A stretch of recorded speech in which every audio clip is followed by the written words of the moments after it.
Hi, I'm James Dunn. Welcome to the Inside Network.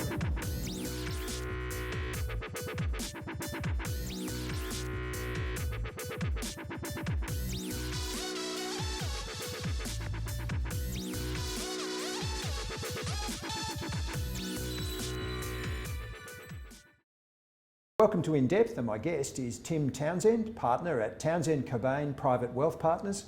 Welcome, Tim. Thanks, James. Tim, tell us about your journey along the way, starting in the advisory industry to where you are now as a partner in your own practice. I think like many of us in the 90s, it was almost accidental. Worked for a credit union in Victoria that had a wealth or was trying to get a wealth advisory firm up. Opportunity came up for myself to move across from finance, which I did. Wonderful environment to actually start your career in wealth. Main reason being is it's for the members, by the members. So your focus was very clearly on the needs of the clientele. And we actually built that into a very successful practice over a period of about 8 or 9 years, and quite adaptive and creative at the same time. Stepped out of there into senior management at Perpetual Private Clients and a CEO's role, which was also good because it gave me the experience of working in a large corporate as a comparison. Before starting work with an organisation called Investor Group, which became WHK, which became Crowe Horwath, which I believe is now Findex, so that evolution. But in the early days of that, we were actually bringing together wealth, accounting right across Australia. And I was, as CEO of Wealth, responsible for standardising, turning 16 licences into 2 and all the fun. Until probably around about 17 years ago, I realised that I was not doing what I love doing most, which was actually advising. It's something I've always had a passion for. I love the engagement with clients. And 7 years ago, stepped away from all of that to establish my own practice with my business partner. So what title, of all the titles you've had along the way, what title do you actually like best? Advisor. The fact that someone gives you the trust and respect to actually be interested in your advice and is even willing to pay you for your advice is an incredibly powerful compliment to a person. It makes me enjoy my work. That background that you mentioned in the credit union, not-for-profit, mutual style of practice or business, that all corporatised, and did we lose a heck of a lot in that we didn't really know? And are we actually starting to go back to some of those principles? Look, I think some of the shortcomings of that evolution are now being exposed. I mean, you watch things like the Royal Commission, etc., and you look at good human beings that have ended up doing bad things, and you ask yourself why, and you realise it's probably because they didn't ask that question. They did not ask themselves or stand up and go, actually, we don't stand for this.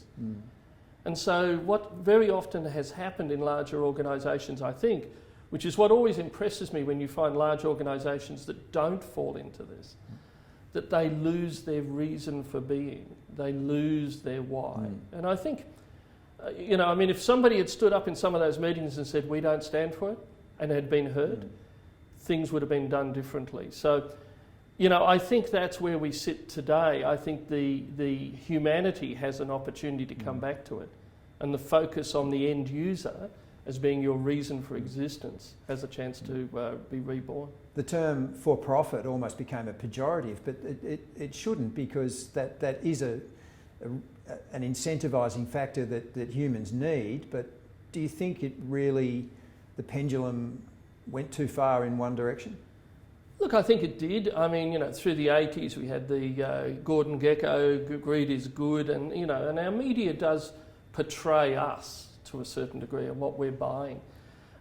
You sense now, I have young adult children, and I see in them a set of values that they are willing to wear on their sleeve, more so than the generations that have come before in recent times. So, that gives me a lot of hope. It actually, I find I learn a lot from my 3 girls. If you're willing to open your eyes and listen to what they're saying as well, I find that really is helpful in how we see the world. That raises the obvious question about ESG and how it's become mainstream now in investment and advice. And I gather it's from advisors. It's on the tip of the tongue of every client these days. So, is that something you were an early adopter of, or did it? It sounds like it would have suited your outlook. Look, it probably does, but interestingly enough, as an advisor, my outlook is not the relevant issue. My job is to represent my client's outlook. And so, very often when I see someone says, "Oh, my clients do ESG," I say, "Really? Or is it that you have that particular value?" Not that I'm criticising that, and you have now injected that onto all of your clients.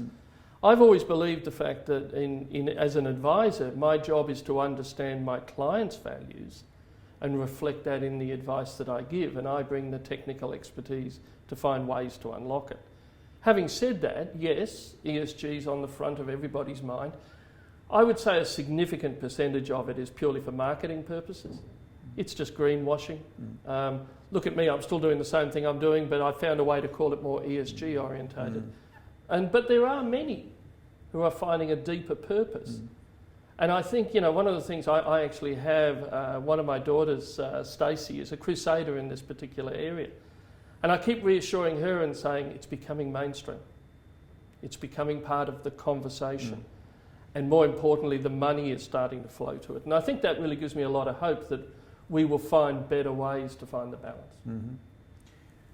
How would you describe a typical client? Although in asking that, I'm feeling that that's a silly question, because it would appear that there is no typical client.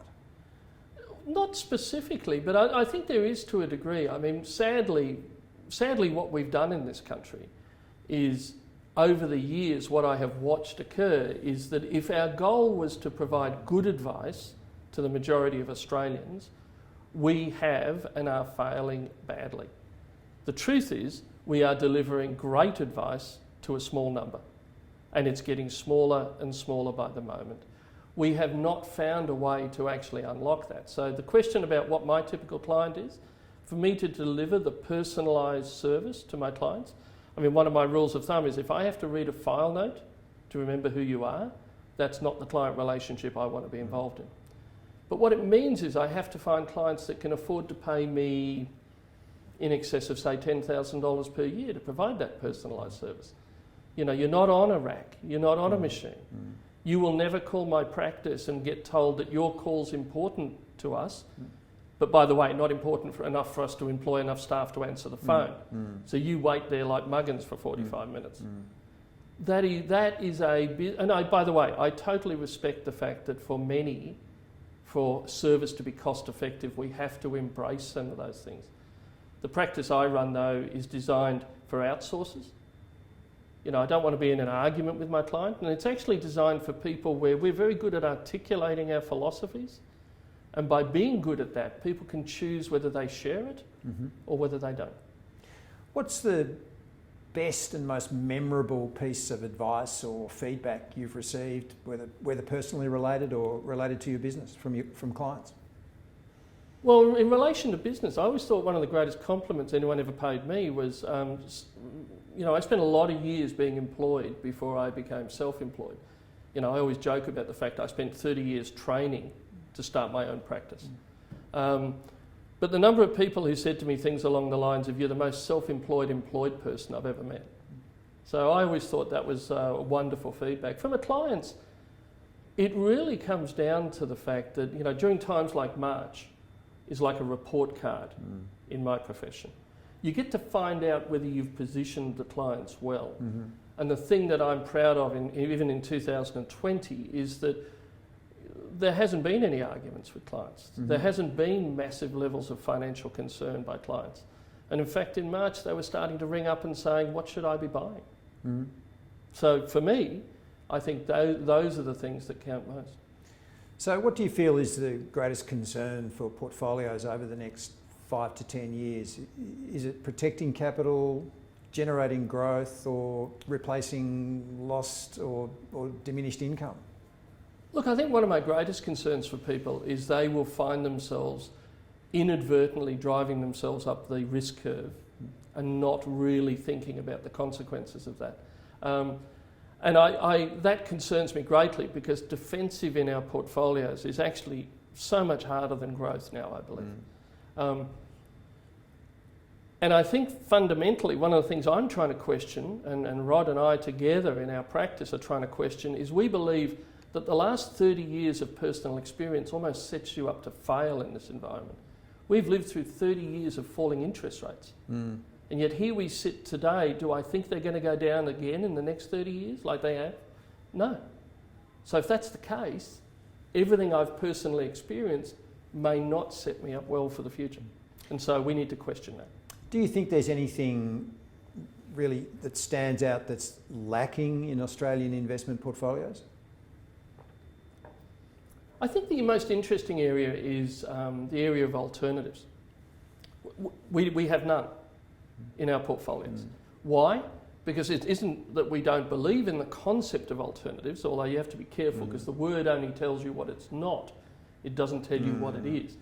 It's not shares. It's not fixed interest. And so therefore the concept of alternatives, the number of people that have turned up to promise us, we're going to perform diametrically opposed to everything else that you've got, and then have failed, is phenomenal. And that might be our own fault because we pursue liquidity, and I think that limits our choices in alternatives, and there's some of the things we've got to sort of play out. But I actually think understanding alternatives and the role that they could possibly play is important, but we've not found the answer yet. Because it's a strange bucket, isn't it? Because it's been a grab bag of everything, as you say, that is not a mainstream traditional asset class. And so when you look at something that contains gold bullion that the Egyptians used and to Bitcoin, and so much that is different in between, it's been a struggle to find within alternatives really targeted assets that can do jobs that you assign them. Yeah, very much so. And I think, you always have in our role, because we're like the gatekeeper for many that will actually try to sell solutions, you've always got someone that's willing to sell you whatever they think you want to buy. And yes, do I want an asset class that will perform in a totally different manner to everything else that my clients own? Yes, I do. So it makes me vulnerable to be sold pups. And I think you're absolutely right. I think understanding those asset classes, balancing it with our demands for liquidity. I mean, one of the philosophies I must admit that causes me problems here is I like to employ anybody that we can sack. In other words, get the prenup on the table before you actually get into the relationship. Not because you want to leave, but because in reality there will be a time when it's necessary. And if you don't set yourself up to be able to have that level of flexibility on behalf of the clients we represent, I think we're kind of letting them down. So what changes have you made to your business coming out of the turmoil of 2020? Look, I think flexibility is a big issue. Obviously our capacity of our people to work at home and to work in the office is a big part of this. And that's actually possibly going to involve some additional capital expenditure so that they can quickly rotate from one to the other and be functional and available. But look, the big changes are not huge. The philosophies are the same.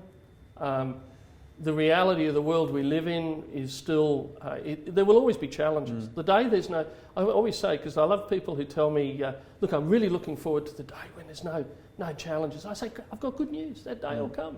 And you'll hear the creak of the straps as they're lowering you into the ground. Guess what? The problems are life. Yes.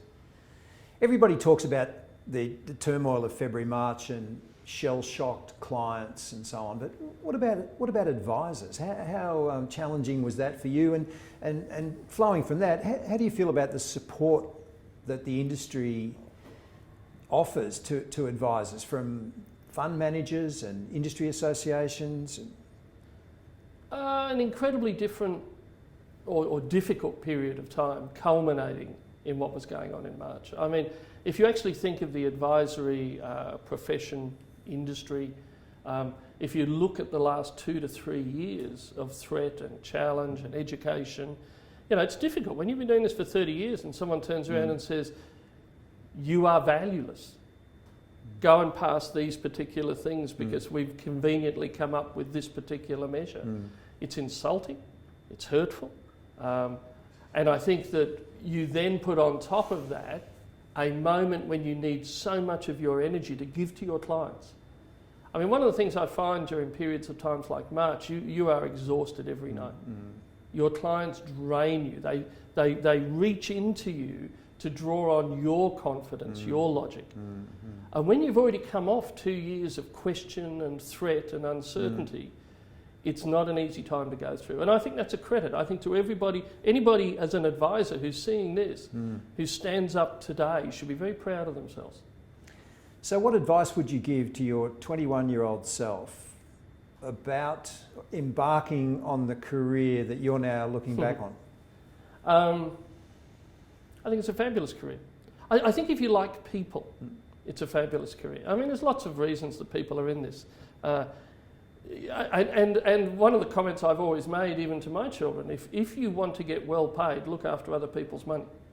It's amazing. You can be well remunerated in this role.